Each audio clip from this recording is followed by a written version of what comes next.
Date. लेखक ऋषिकेश निकम. हाय, I'm Ganesh. Ganesh. High. Ashlesha. Hey, Ashlisha.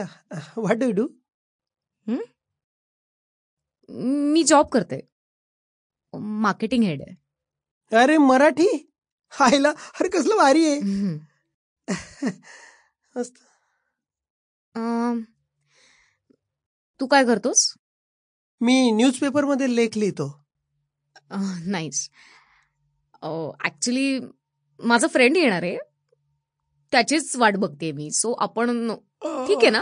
हा हा, म्हणजे अरे यार सॉरी हा, म्हणजे मी डिस्टर्ब तर नाही केलं ना? No no no, it's okay. ठीक आहे. ओके.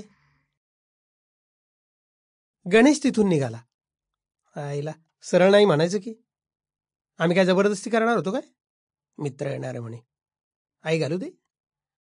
त्या युट्यूबवरल्या व्हिडिओवाल्यानं सांगितलंच होतं की मुलगी इंटरेस्टेड नसली ना की लगेच हालायचं तिथून आणि दुसरी हुडकायची.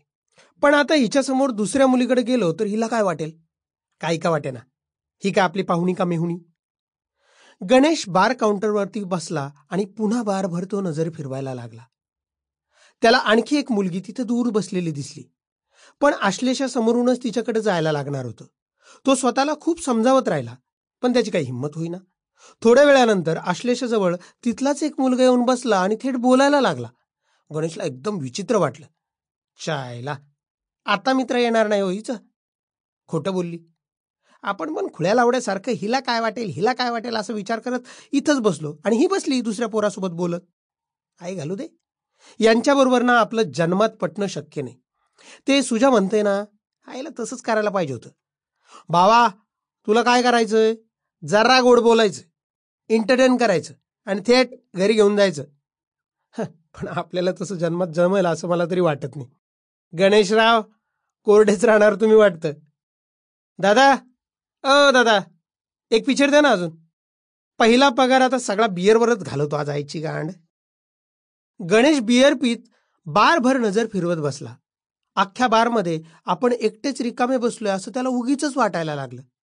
सगळे ग्रुप सोबत किंवा आपापल्या बॉयफ्रेंड गर्लफ्रेंड सोबत बोलत बसलेले होते. विचार करता करता एक पिक्चर संपली आणि त्यानं आणखी आसपास नजर फिरवली. समोर एक मुलगी एक Sample complete. Ready to continue?